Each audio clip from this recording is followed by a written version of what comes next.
देखिए, विपक्ष की जो नीयत है वो कितनी खतरनाक है आप समझिए। इस समय पूरी दुनिया में युद्ध का दौर चल रहा है। जब रशिया यूक्रेन का युद्ध हो रहा था तो ये कह रहे थे क्यों आप रशिया के खिलाफ नहीं बोल रहे हैं, यूक्रेन के अंदर इतना अत्याचार हो रहा है उसके बाद आप नहीं बोल रहे हैं। जबकि फैक्ट ऑफ द मैटर क्या है कि कोल्ड वॉर के एरा से आज तक हमारी डिफेंस के ऊपर जो डिपेंडेंस है, पुराने जो भी इंस्ट्रूमेंट्स हैं, उसमें रशिया से सबसे ज्यादा है।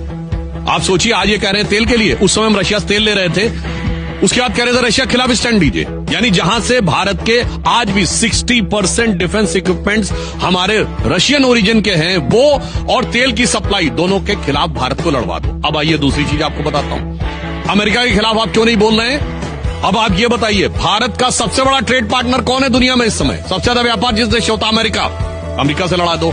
अब इजराइल और गाजा में लड़ाई हो रही है।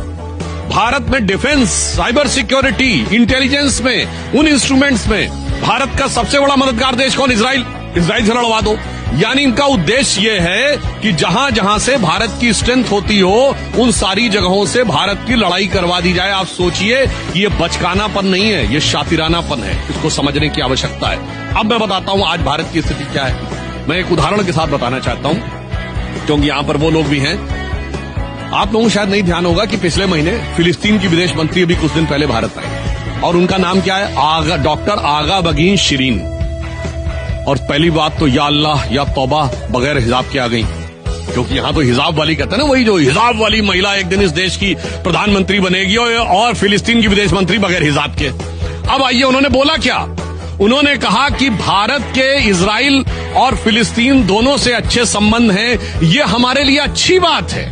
अब सुनिए, ये तो अभी सिर्फ जूता भिगोया उन्होंने, आगे जो मारा वो समझिए। उन्होंने कहा कि भारत के इजराइल के साथ जो स्ट्रेटेजिक संबंध है उसकी बाध्यता हम समझते हैं और अरब वर्ल्ड के साथ जो स्ट्रेटेजिक संबंध है उसकी बाध्यता हम समझते हैं, मगर हमें लगता है कि एक ऐसा देश है जिसपे दोनों का विश्वास है, इसलिए टू नेशन थ्योरी, यानी जो मानते हैं ना कि इजराइल और फिलिस्तीन साथ में रहेगा, उसका समाधान निकालने में भारत एक महत्वपूर्ण भूमिका अदा कर सकता है। अब बताइए, मैं दूसरी बात पूछना चाहता हूं, हमारे 3 प्रमुख इस समय आवश्यकता है। पहली कि युद्ध के मुकाबले शांति रहे यथासंभव। दूसरा, लगभग 1 करोड़ लोग जो हमारे खाड़ी के देशों में हैं वो सुरक्षित रहें।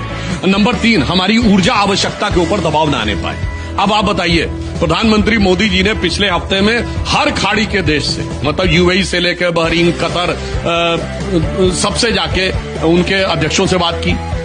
कल ही ईरान के राष्ट्रपति से बात की, विदेश मंत्री जी ने ईरान के विदेश मंत्री से बात की और यह भी बात आई है कि भारत के जहाजों को ईरान अटैक नहीं करेगा। ईरान ने मदद मांगी तो उनका एक जहाज चला गया यहां से और उसको इंटरनेशनल वाटर में जाते ही मार दिया गया। दूसरे जहाज ने यहां पे मदद मांगी कि हम